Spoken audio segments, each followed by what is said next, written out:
Hello दोस्तों, नमस्कार। आप सबका निर्माण अकेडमी में स्वागत है। तो जैसा कि देख रहे हैं कि हम भारतीय संविधान पढ़ा रहे हैं, तो भारतीय संविधान में आज दोस्तों हम प्रधानमंत्री शुरू करने वाले हैं। तो आइए प्रधानमंत्री का बनाते हैं एक वीडियो अच्छा सा, और ज़्यादा ज़्यादा शेयर करिए, बहुत अच्छा से समझ में आएगा। ये बड़ा यूनिक चैप्टर है। तो प्रधानमंत्री हम शुरू करते हैं। प्रधानमंत्री,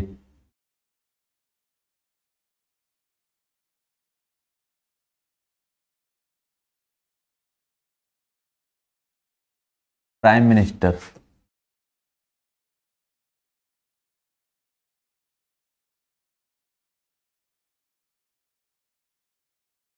प्राइम मिनिस्टर। तो जैसा कि देख रहे हैं ये आर्टिकल दोस्तों, आर्टिकल 74 और आर्टिकल 75 में इनका प्रावधान है प्रधानमंत्री का, और इनके शक्तियों का जो है आर्टिकल 78 में है। आर्टिकल 78 में प्रावधान किया गया है प्रधानमंत्री का। आइए इसी के बारे में पूरा चर्चा करते हैं। तो संसदीय व्यवस्था जो है, संसदीय व्यवस्था, संसदीय व्यवस्था भारतीय संविधान में संसदीय शासन प्रणाली जो है अपनाया गया है भारत में। ये ब्रिटेन से लिया गया है। तो संसदीय व्यवस्था में देखा गया है, यहां पे होते हैं राष्ट्रपति। तो ये नाम मात्र के होते हैं, नाम मात्र के राष्ट्रपति, और वास्तविक में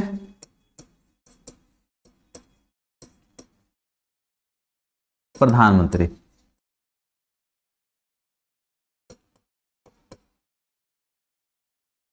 आज हम लोग यही देखेंगे कि निर्वाचन क्या होता है, निर्वाचन और नियुक्ति में क्या अंतर है, मंत्रिपरिषद और मंत्रिमंडल में क्या अंतर है। एक एक चीज का चर्चा हम लोग बढ़िया से करेंगे। तो यहां पे ये है कि राष्ट्रपति को जितना पावर मिला है, राष्ट्रपति को जितना पावर मिला है, उसको व्यवहार में उस पावर को प्रधानमंत्री पूरा करते हैं, अपने प्रयोग में लाकर उसको करते हैं। ये प्रधानमंत्री का जितना पावर इनको मिला है उसको व्यवहार में ये प्रधानमंत्री लाते हैं। ये कार्यपालिका के हेड होते हैं, तो ये उसको व्यवहार में लाते हैं। तो प्रधानमंत्री का ये काम होता है। ये नाम मात्र के हैं और ये वास्तविक हैं। ये इसका जो ये है ब्रिटेन से लिया गया है। ये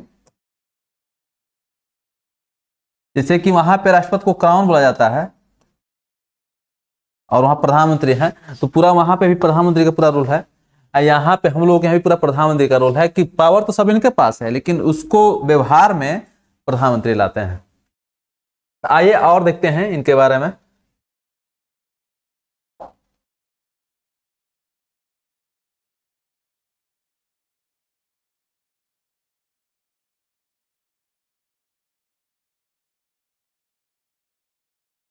कि और क्या क्या है।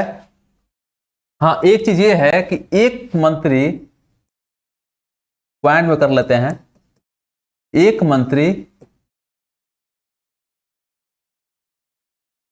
मंत्री के विरुद्ध अगर अविश्वास प्रस्ताव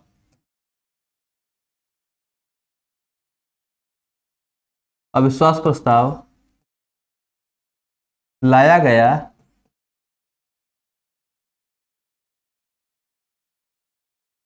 पूरा सरकार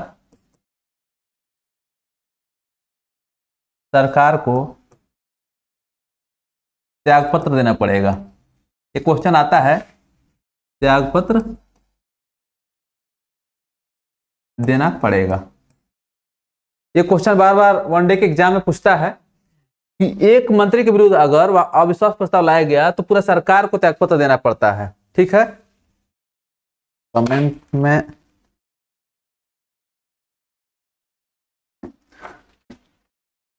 और एक चीज ये देखिए कि अगर मंत्री का, यहां पे दूसरा पॉइंट, कि एक मंत्री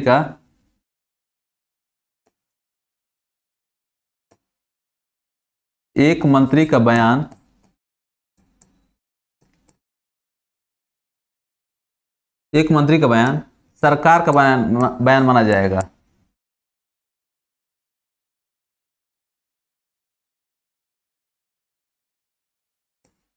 माना जाएगा। जैसे कोई मंत्री अगर है वो कुछ बोल देते हैं तो लोग डायरेक्ट आरोप किस पे लगाते हैं? सरकार पे। अगर कोई भी मंत्री कुछ भी बोलते हैं तो डायरेक्ट ये लिखा हुआ है कि सरकार का बयान माना जाएगा। लोग ऐसे ही नहीं करते हैं कि सरकार की गलती है। अगर एक मंत्री कुछ भी बोल देते हैं तो पूरा वो सरकार का बयान माना जाएगा। एक अगला पॉइंट देखते हैं कि भारतीय संविधान में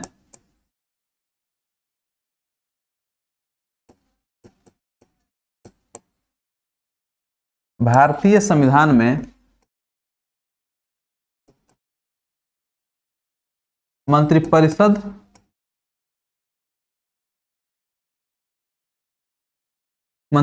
शब्द का उल्लेख है।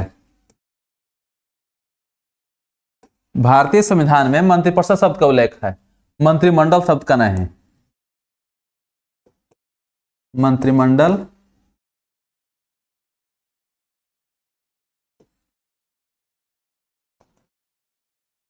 शब्द का नहीं। आज हम लोग इसको पूरा डिटेल देखेंगे कि मंत्रिपरिषद क्या होता है और ये बहुत लोगों को कंफ्यूजन रहता है कि मंत्रिपरिषद और मंत्रिमंडल में क्या अंतर है। आज हम लोग इस दोनों को डिटेल में देखेंगे कि क्या होता है। तो एक पॉइंट ये होगा कि एक मंत्री के विरुद्ध अगर अविश्वास प्रस्ताव लाया गया तो पूरा सरकार को त्यागपत्र देना पड़ेगा, ये क्वेश्चन आता है। और ये है कि एक मंत्री का बयान सरकार का बयान माना जाता है। तीसरा पॉइंट है कि भारतीय संविधान में मंत्रिपरिषद शब्द का उल्लेख है, मंत्रिमंडल शब्द का नहीं। ये भी क्वेश्चन आपके आता है वनडे एग्जाम में। आगे देखिए कि इस मंत्रिपरिषद को और मंत्रिमंडल को पहले समझ लेते हैं, तब हम आगे बात करेंगे। तो आगे कोई दिक्कत नहीं होगा कि मंत्रिपरिषद अगर हम बार बार नाम लेंगे तो आपको समझने में आसानी रहेगी।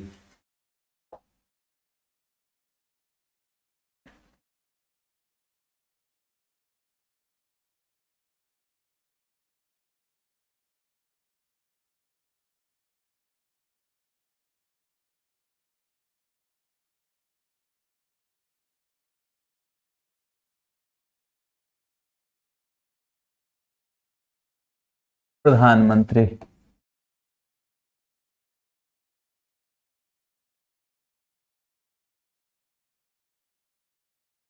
तो देखिए मंत्रिपरिषद हम देखते हैं, मंत्रिपरिषद क्या होता है। मंत्रिपरिषद मंत्रिपरिषद में आता है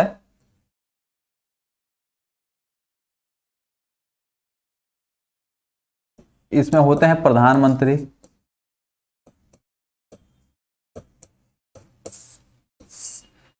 दूसरे में हो जाएंगे कैबिनेट मंत्री,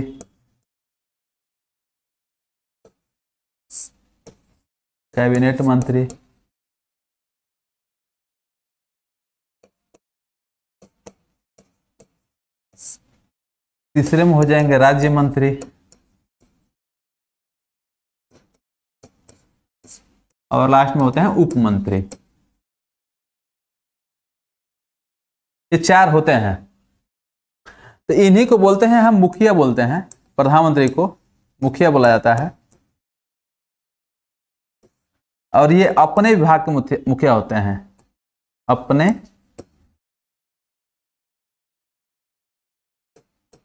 विभाग के मुखिया होते हैं। तो इन्हीं लोगों को देखिए पूरा को बोलते हैं मंत्रिपरिषद। प्रधानमंत्री आ जाएंगे, कैबिनेट मंत्री, राज्य मंत्री, उप मंत्री, तो इसको बोलते हैं हम लोग मंत्रिपरिषद। प्रधानमंत्री और कैबिनेट मंत्री को ही बोलते हैं मंत्रिमंडल।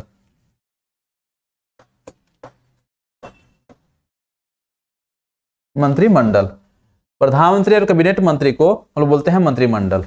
और ये जो है कैबिनेट मंत्री के अंदर में काम करते हैं। कैबिनेट मंत्री के अंडर में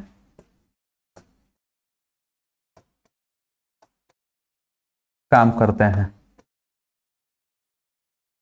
ये तो दोस्तों आप लोग समझ में आ गया होगा कि मंत्रिपरिषद और मंत्रिमंडल में क्या अंतर है। मंत्रिपरिषद में पूरा आ जाता है प्रधानमंत्री, कैबिनेट मंत्री, राज्य मंत्री, उप मंत्री। यहाँ पे प्रधानमंत्री और कैबिनेट मंत्री को मिलाकर होता है मंत्रिमंडल। मंत्रिमंडल शब्द का प्रयोग भारतीय संविधान में सिर्फ एक बार किया गया है। यहाँ पे इसको लिख लेते हैं नोट कर कर।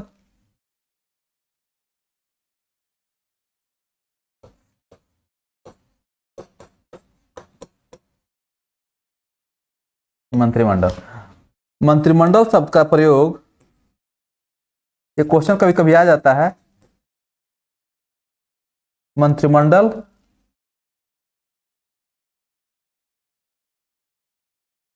शब्द का प्रयोग सिर्फ एक बार आर्टिकल 352 राष्ट्रीय आपात के समय में हुआ है। मंत्रिमंडल शब्द का प्रयोग सिर्फ एक बार आर्टिकल 352 के राष्ट्रीय आपात के समय में हुआ था, सिर्फ एक बार, बाकी हमेशा मंत्रिपरिषद का। जबकि ये जो है मंत्रिमंडल जो है सब काम यही करता है, लेकिन नाम किसका होता है? मंत्रिपरिषद का। सब काम करेगा मंत्रिमंडल, लेकिन नाम होता है मंत्रिपरिषद का। तो आइए अब आगे देखते हैं, कुछ नोट में और लिखते हैं। देखिए यहां से बहुत कंफ्यूजन रहता है, छोटा छोटा वर्ड है लेकिन कंफ्यूजन बहुत रहता है। मंत्रिपरिषद, मंत्रिमंडल, इन सब को बड़ा सस्पेंस रहता है बच्चों को।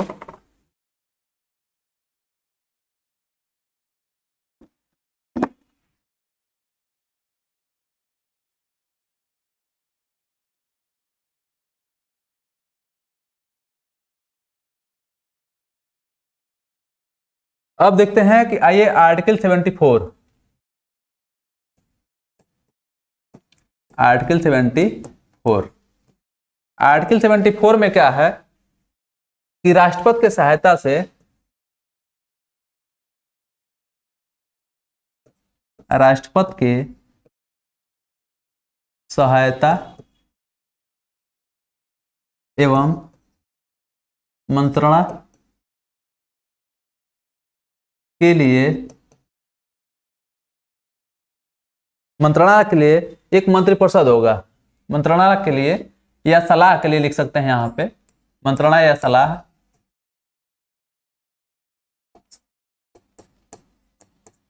मंत्रिपरिषद। राष्ट्रपति के सहायता या मंत्रणा के लिए या सलाह के लिए मंत्रिपरिषद होगा। ये आर्टिकल 74 में आपका लिखा गया है। ठीक है, कि राष्ट्रपति के सहायता या मंत्रणा के लिए एक मंत्रिपरिषद होगा। ये आर्टिकल 74 में ये पूछा जाता है क्वेश्चन कि राष्ट्रपति के सहायता या मंत्रणा के लिए एक मंत्रिपरिषद होगा। मंत्रिपरिषद में पता चलेगा कि क्या होता है, प्रधानमंत्री भी आ जाएंगे, कैबिनेट मंत्री, राज्य मंत्री, उप मंत्री, टोटल ये होंगे। तो उसका राष्ट्रपति का ये लोग हेल्प करेंगे, सहायता करेंगे राष्ट्रपति का। इन्हीं लोग उससे अपना पावर दिखाते हैं और अपना पूरा काम करते हैं। एक चीज ये है कि 42वें अधिनियम के द्वारा राष्ट्रपति जो हैं, राष्ट्रपति मंत्रिपरिषद के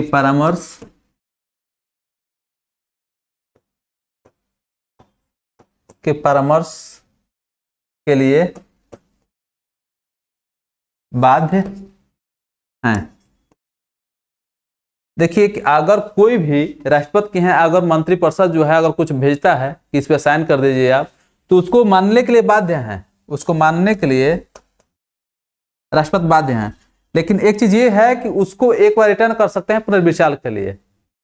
कोई भी चीज, अगर कोई भी बिल हुआ, अगर मंत्रिपरिषद राष्ट्रपति के पास भेजा है तो राष्ट्रपति उसको मानने के लिए बाध्य हैं, उसको मानेंगे ही ये।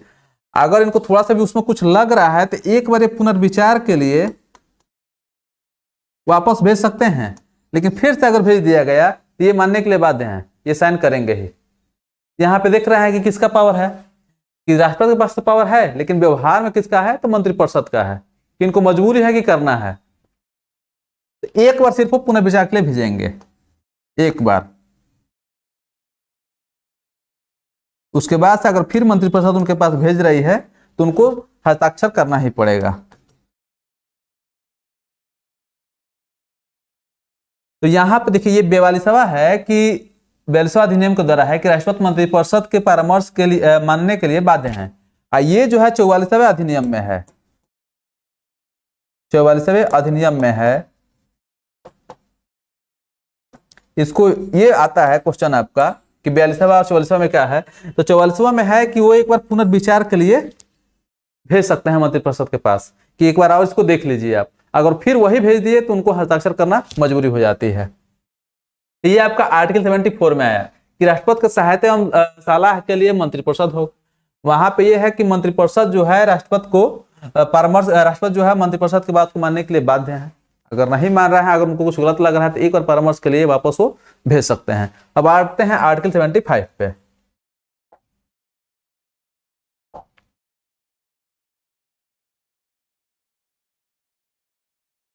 एक एक आर्टिकल को अच्छे से समझते चलना है।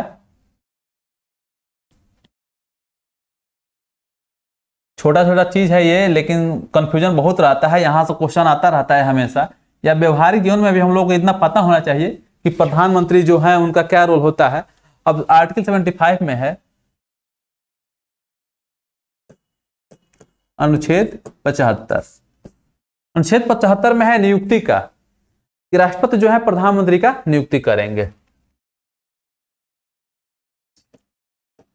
राष्ट्रपति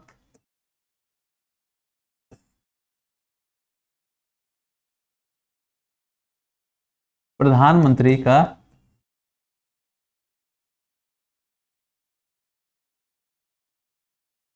नियुक्ति करेंगे तथा प्रधानमंत्री के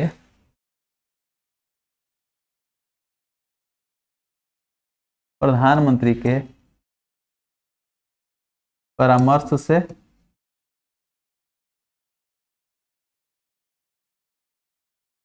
अन्य मंत्रियों का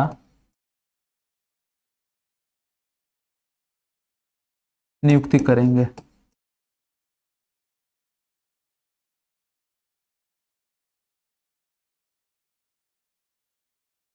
तो अनुच्छेद 75 बोल रहा है कि राष्ट्रपति जो है प्रधानमंत्री की नियुक्ति करेंगे और प्रधानमंत्री के सलाह से अन्य मंत्रियों का वो नियुक्ति करेंगे। तो देखिए यहाँ पे दो शब्द हम लोगों को कंफ्यूजन करता है कि एक होता है नियुक्ति, एक होता है नियुक्ति और दूसरा होता है निर्वाचन। बहुत लोग इसमें कंफ्यूज होते हैं कि नियुक्ति और निर्वाचन में क्या अंतर है। तो नियुक्ति होता है कि अगर किसी ग्रुप का किसी को किसी पद के लिए चुन लिया गया तो उसको नियुक्ति किया जाता है। कि कोई अगर ग्रुप है, कोई संगठन है या कोई पार्टी है, तो वो उसमें से किसी एक को किसी पद के लिए, स्पेशल एक पद के लिए चुन रही है, तो वहां पर उनका क्या होगा, नियुक्ति होगा। और निर्वाचन में क्या होता है कि जैसे आप देखे होंगे कि लोकसभा में 543 सीट है, तो वहां पर निर्वाचित हो करते हैं, डायरेक्ट जनता जिनको चुनती है, जनता जिनको चुनती है, जनता चुनती है या किसी सदन या ग्रुप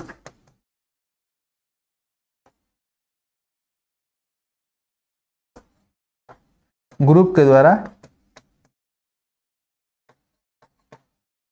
चुना जाता है, वहां पर उनको निर्वाचित किया जाता है। कि जनता के द्वारा अगर चुना गया है किसी को या कोई ग्रुप उनको चुन रहा है, तो यहाँ पे वो निर्वाचन होता है। लेकिन नियुक्ति होता है कि किसी संगठन या किसी पार्टी का वहां पे किसी पद के लिए किसी एक को स्पेशल एक पद के लिए चुना जाता है, तो वहां पे उनका क्या होता है, नियुक्ति होता है। तो ये दो चीज है, ये कंफ्यूजन रहता है हमेशा बार बार इस दोनों वर्ड में कि नियुक्ति क्या होता है और निर्वाचन क्या होता है। तो यहाँ पर थोड़ा सा ध्यान दे दीजिएगा। तो आगे 75 का जो है ये है कि राष्ट्रपति प्रधानमंत्री का नियुक्ति करेंगे तथा प्रधानमंत्री के परामर्श से अन्य मंत्रियों का नियुक्ति करते हैं। अब आते हैं तो नियुक्ति कैसे करेंगे। तब प्रधानमंत्री का नियुक्ति तो राष्ट्रपति करेंगे, तो नियुक्ति कैसे करेंगे, नियुक्ति करेंगे कि बहुमत दल का नेता होना चाहिए, बहुमत दल का नेता होना चाहिए।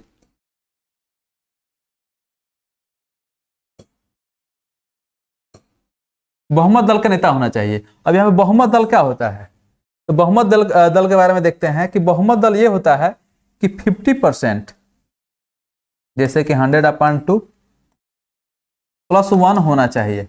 मतलब ये कि 50% मतलब 50% +1 जो है वो बहुमत दल के नेता हैं। अगर 50% और +1 है तो बहुमत दल के नेता हैं, उनको जो है राष्ट्रपति जो है नियुक्त कर सकते हैं। अगर नहीं है तो गठबंधन से कैसे भी कर वो 50+ अगर आते हैं लेकर, तब उनको जो है राष्ट्रपति नियुक्त करेंगे, ऐसे नहीं कर सकते हैं। तो बहुमत दल का मतलब कि यही होता है कि 50% +1 उनका होना चाहिए, ये बहुमत दल ये होता है। अब देखिए आगे,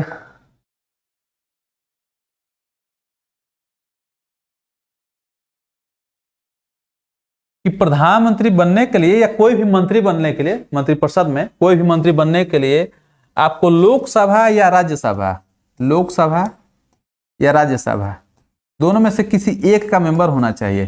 किसी एक का मेंबर होना आवश्यक है।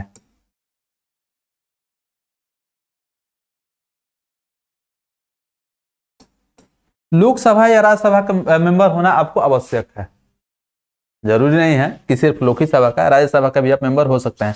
जैसे कि ये है कि लोकसभा में, जैसे कि अभी प्रधानमंत्री मोदी हैं, ये लोकसभा से चुनकर आए हैं, लेकिन राज्यसभा से भी है कि जैसे मनमोहन सिंह, इंदिरा गांधी, ये लोग राज्यसभा से आए थे चुनकर। तो लोकसभा या राज्यसभा आप किसी से भी एक मेंबर होना चाहिए, तो आपको नियुक्त किया जा सकता है किसी मंत्री पद के लिए। अगर आपको मंत्री बना दिया जाए, अगर कोई कहीं से आप चुनाव नहीं जीते हैं, कहीं से चुनाव जीते नहीं, जैसे कि स्मृति ईरानी थी 2014 वाले में, तो चुनाव जीते नहीं, उसके बाद भी आपको मंत्री बनाया जा रहा था, 6 महीने के अंदर, 6 माह के अंदर लोकसभा या राज्यसभा का सदस्य या सदस्यता ग्रहण करना पड़ेगा।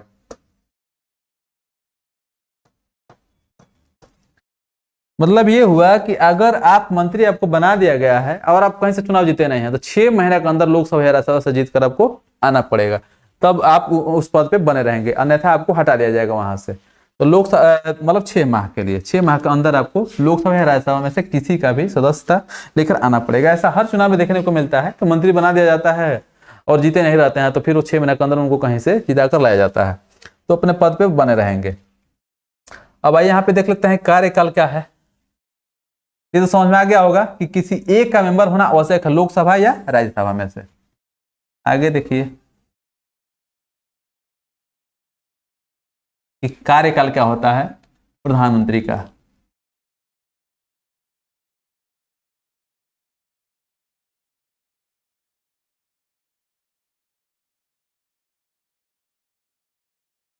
तो इनके कार्यकाल पे आते हैं, कार्यकाल देख लेते हैं।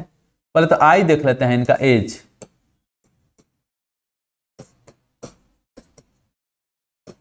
कि एज क्या होना चाहिए, यहां पे थोड़ा सा कंफ्यूजन रहता है।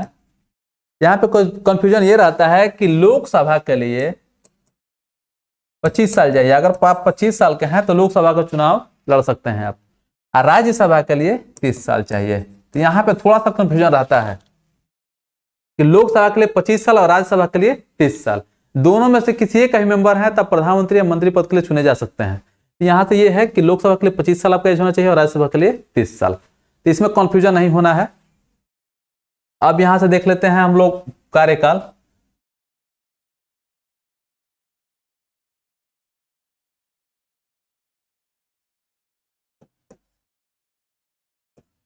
कार्यकाल कितना होता है, तो कार्यकाल में है कि 5 वर्ष। प्रधानमंत्री के लिए है कि 5 साल वो अपने पद पे रहेंगे, लेकिन फिर 5 साल नहीं बोलेंगे, ये बोलेंगे कि राष्ट्रपति के इच्छा अनुसार, राष्ट्रपति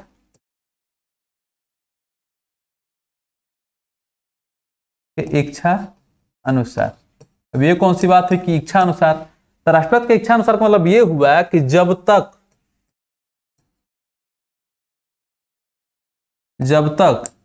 ये अपना बहुमत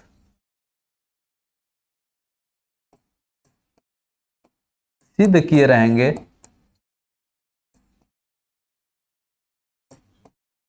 सिद्ध किए रहेंगे तब तक ये अपने पद पे बने रहेंगे। जिस दिन इनका बहुमत अगर कम हुआ तो राष्ट्रपति उस दिन इनको हटा सकते हैं इनके पद से। ये वो है कि 5 साल तक तो रहेंगे, लेकिन अगर बीच में अगर इनका बहुमत नहीं हुआ, गठबंधन है तो गठबंधन वाले छोड़कर चले गए, तो उनको उसी दिन राष्ट्रपति उनको उनके पद से हटा सकते हैं। ये ध्यान देने वाली बात है कि जब तक ये अपना बहुमत सिद्ध किए रहेंगे तब तक ये अपने पद पे 5 साल तक कंटिन्यू रहेंगे। अगर नहीं है तो बीच में इनको कहीं भी हटा सकते हैं राष्ट्रपति। तो मतलब ये हुआ कि राष्ट्रपति के इच्छा अनुसार ये जो है अपने पद पे रहेंगे। शपथ कौन दिलवाता है?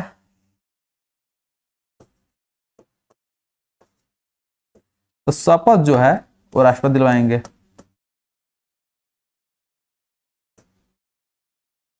शपथ जो है राष्ट्रपति दिलवाएंगे पद एवं गोपनीयता का।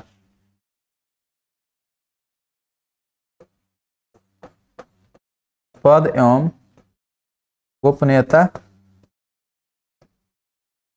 का शपथ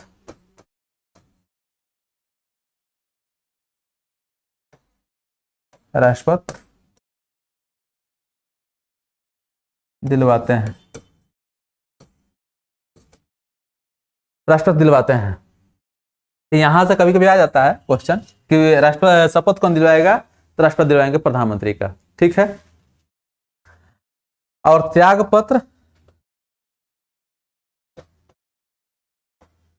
त्याग पत्र अगर देना होगा ये राष्ट्रपति को देंगे। त्याग पत्र भी राष्ट्रपति लेंगे। त्याग पत्र जो है वो राष्ट्रपति लेंगे इनसे। तो आइए अब आगे देखते हैं। कार्यकाल हो गया, शपथ हो गया, एज हो गया। अब क्या बता रहा है? वेतन। इनका वेतन कहां से दिया जाएगा इनको? तो वेतन जो है जितना संसद का होता है उतना ही प्रधानमंत्री का भी होता है। जितना संसद को वेतन मिलता है उतना प्रधानमंत्री को भी मिलता है वेतन। फर्क सिर्फ ये रहता है कि उनका भत्ता जो है उनसे और मंत्रियों से ज्यादा रहता है प्रधानमंत्री का। नहीं तो जितना वेतन संसद को है उतना ही रहेगा प्रधानमंत्री का, लेकिन इनका जो भत्ता है वो और मंत्रियों से ज्यादा रहता है। संसद जो है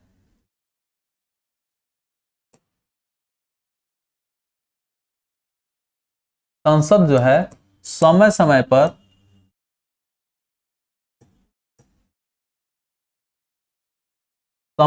पर कानून बनाकर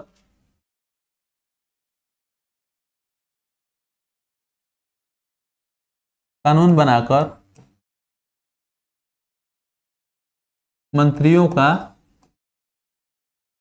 वेतन एवं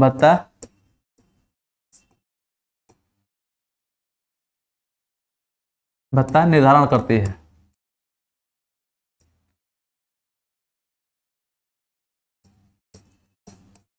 देखिए कितना इंटरेस्टिंग बात है कि ये अपना वेतन जो है ये खुद ही तय करते हैं।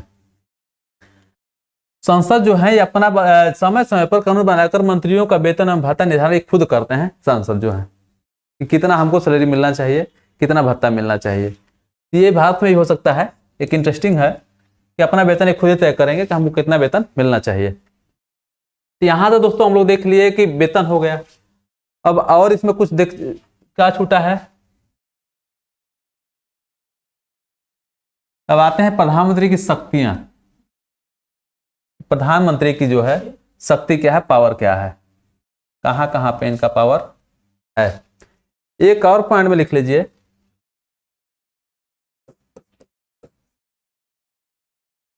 कि मंत्रिपरिषद जो है, मंत्रिपरिषद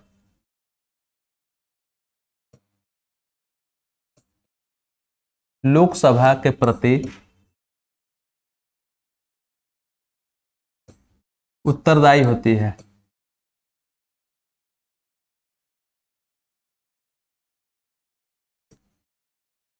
उत्तरदायी, यहां से ये डायरेक्ट क्वेश्चन आता है। जितना अगर पढ़ाया जा रहा है हर एक पॉइंट से क्वेश्चन आता है आपको। अगर 1 से 2 से 3 बार अगर आप वीडियो को देख रहे हैं तो प्रधानमंत्री से कोई भी क्वेश्चन आपसे गलत नहीं होगा। तो मंत्रिपरिषद जो है लोकसभा के प्रति उत्तरदायी होती है। यहां से डायरेक्ट ये क्वेश्चन आता है। तो आइए दूसरा देखते हैं कि अब प्रधानमंत्री की शक्तियां क्या क्या है।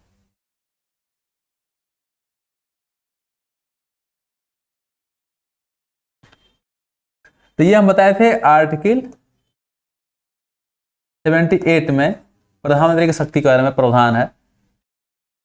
तो प्रधानमंत्री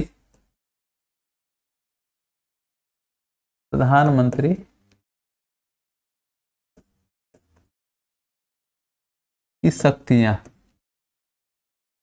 प्रधानमंत्री की शक्ति क्या क्या है, तो इसका पॉइंट बनाकर हम लोग करते हैं।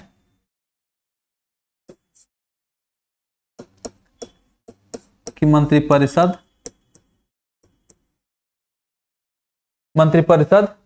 के संबंध में शक्ति, मंत्रिपरिषद के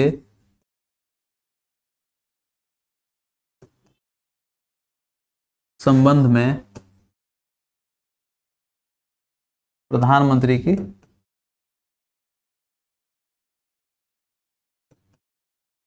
शक्ति, मंत्रिपरिषद के संबंध में प्रधानमंत्री की शक्ति, इसमें क्या क्या है कि अगर प्रधानमंत्री जो है मंत्रिपरिषद का बैठक बुला सकते हैं,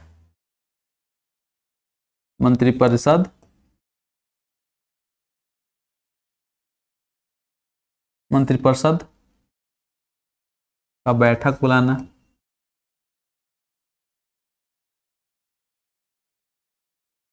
इसका हेड कौन होता है, अध्यक्ष, वो प्राइम मिनिस्टर होते हैं।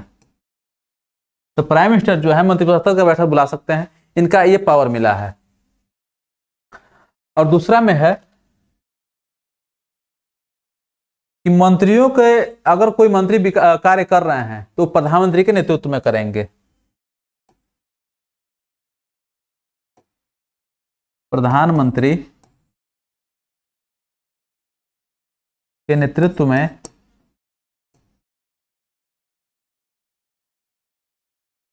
अन्य मंत्री कार्य करेंगे। ये दो पॉइंट है कि प्रधानमंत्री के नेतृत्व में प्रधानमंत्री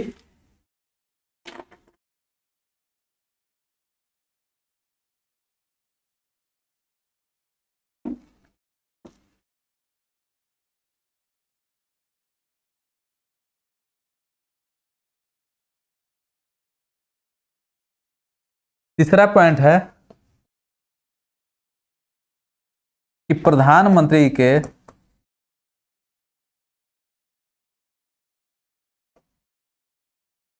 सलाह से अन्य मंत्रियों को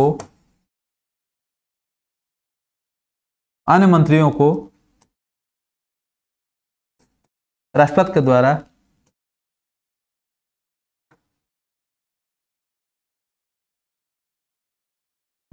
द्वारा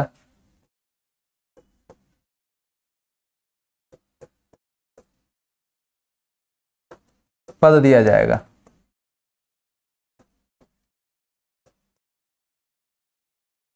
जैसे महान्यायवादी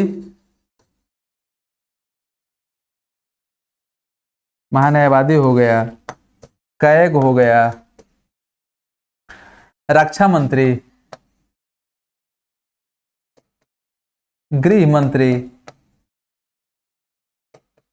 अगर ये पद दिए जाते हैं तो प्रधानमंत्री के सलाह से राष्ट्रपति जो है इनको देते हैं कि रक्षा मंत्री इनको बना दिया जाए। तो प्रधानमंत्री पहले वहां पर प्रस्ताव भेजते हैं कि इन्हीं को बनाया जाएगा, तो राष्ट्रपति तभी बनेंगे। राष्ट्रपति अपने मन से कुछ नहीं कर सकते हैं। तो प्रधानमंत्री की सलाह से जितना पद जो है वो दिया जाएगा, तो इन लोगों को राष्ट्रपति देंगे प्रधानमंत्री के सलाह से। ये 3 पॉइंट है। मंत्रिपरिषद का बैठक बुलाना, मतलब मंत्रिपरिषद का बैठक बुला सकते हैं प्रधानमंत्री। दूसरा है कि प्रधानमंत्री के नेतृत्व में अन्य मंत्री कार्य करेंगे, प्रधानमंत्री के नेतृत्व में और जो मंत्री हैं वो कार्य करेंगे।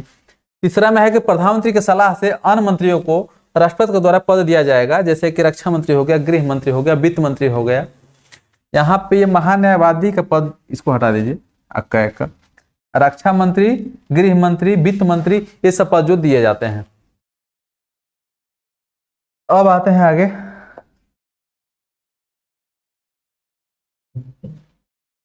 प्रधानमंत्री की शक्ति होगा, ये तो 1 नंबर में था।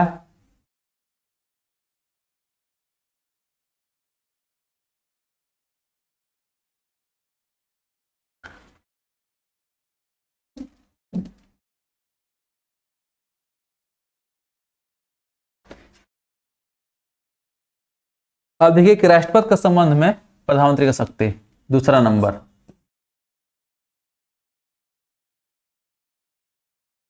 राष्ट्रपति के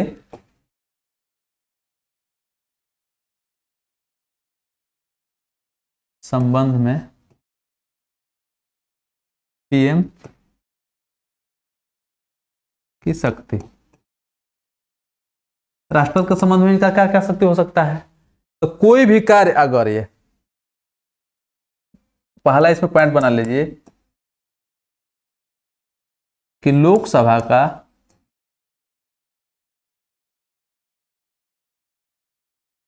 का विघटन प्रधानमंत्री कर सकते हैं। लोकसभा का विघटन जो है वो प्रधानमंत्री राष्ट्रपति को परामर्श देकर कर सकते हैं।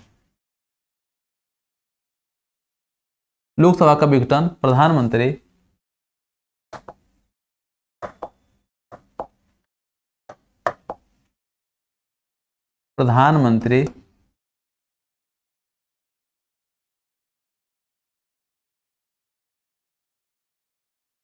राष्ट्रपति को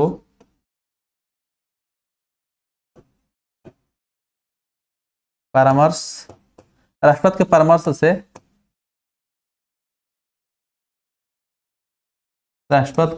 परामर्श से कर सकते हैं।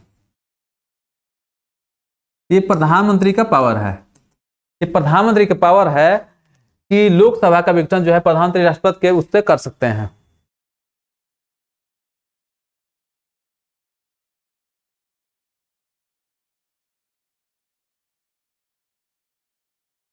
दूसरा पॉइंट कि अगर कोई प्रधानमंत्री अगर कोई भी काम कर रहा है तो उसको राष्ट्रपति को सूचना देना उनका कर्तव्य बनता है। प्रधानमंत्री का कर्तव्य है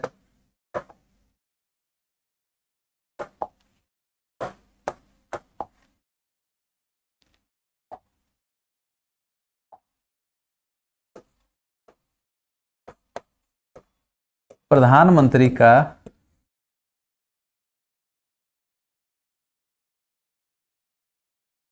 का कर्तव्य है कि विधान एवं प्रशासन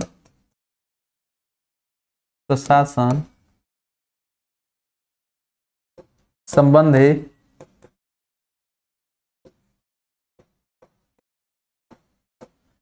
विधान एवं प्रशासन संबंधी सूचना राष्ट्रपति को दें। ये इनका कर्तव्य है राष्ट्रपति को। ये है कि प्रधानमंत्री का कर्तव्य है कि विधान एवं प्रशासन संबंधी सूचना जो है वो राष्ट्रपति को दें। प्रधानमंत्री के कहने से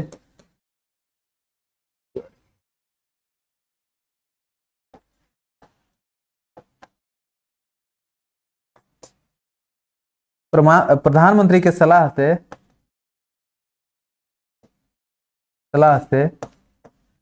राष्ट्रपति जो हैं तो नियुक्त कर सकते हैं, राष्ट्रपति जो है नियुक्त कर सकते हैं। जैसे कि यहाँ पे महान्यायवादी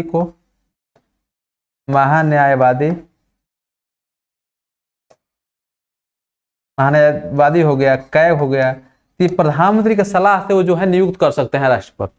यहाँ पे ये राष्ट्रपति के संबंध में पीएम का शक्ति हो गया कि ये राष्ट्रपति को बोल सकते हैं कि प्रधानमंत्री की सलाह से महान्यायवादी या कैग का नियुक्ति कर सकते हैं। यहाँ पे प्रधानमंत्री का कर्तव्य है कि विधान एवं प्रशासन संबंधी कोई भी सूचना हो तो राष्ट्रपति को जरूर दें। यहाँ तक ये होता है कि अगर प्रधानमंत्री को विदेश जाना है तो राष्ट्रपति को बता कर जाते हैं, फिर उधर से आएंगे तो फिर राष्ट्रपति से पहले मिलेंगे कि हाँ हम ये बात वहाँ पे किए हैं। जाते समय ये बताएंगे कि हम इस संबंध में जा रहे हैं वहाँ पे, फिर आएंगे तो वहाँ से बताएंगे कि हम ये बात करके वहाँ से आए हैं। तो राष्ट्रपति का इतना पावर है। और राष्ट्रपति प्रधानमंत्री जो है उनसे हर एक सूचना उनको देना उनका कर्तव्य है, उनको देना ही है। आइए आगे देखते हैं।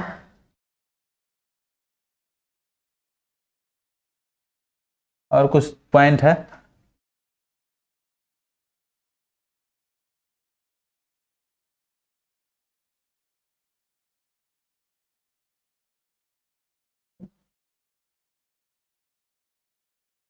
तीसरा है संसद के संबंध में प्रधानमंत्री का शक्ति।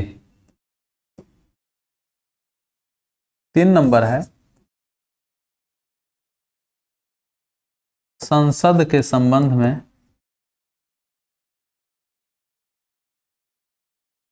संबंध में पीएम की शक्तियां। इसमें क्या होता है कि प्रधानमंत्री जो हैं लोकसभा को भंग कर सकते हैं, विघटन कर सकते हैं, राष्ट्रपति को परामर्श दे देंगे कि लोकसभा को भंग किया जाए, विघटन किया जाए। यहाँ पे इनका एक चीज हो गया। दूसरा ये हो गया कि वो जो है जनता के सवालों का जवाब देंगे। बात ये लिख लीजिए कि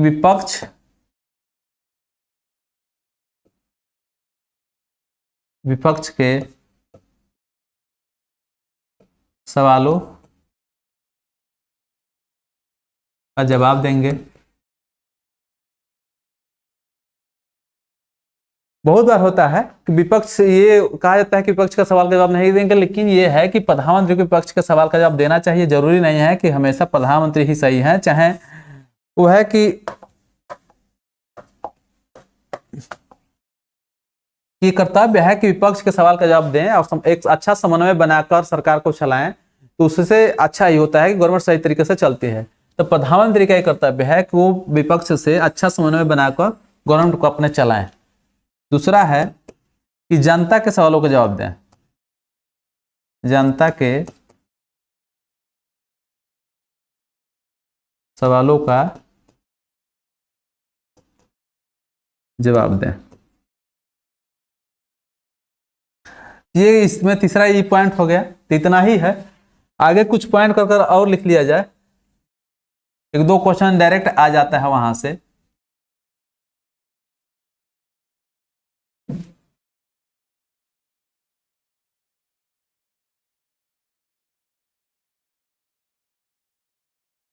कि नीति आयोग का अध्यक्ष कौन है, क्वेश्चन आ जाता है कभी कभी।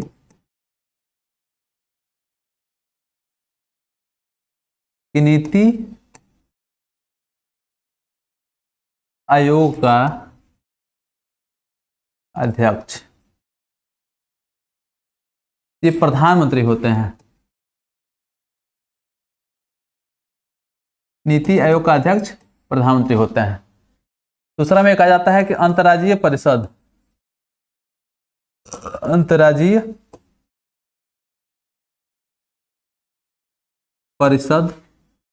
का अध्यक्ष, यहां भी प्रधानमंत्री होता है।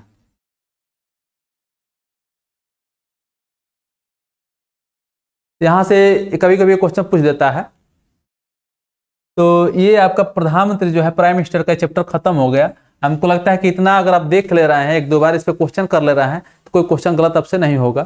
तो आज के लिए वीडियो देखने के लिए बहुत बहुत धन्यवाद आप लोगों का। फिर कल मिलते हैं दूसरे कोई नए टॉपिक लेकर, तब तक के लिए धन्यवाद।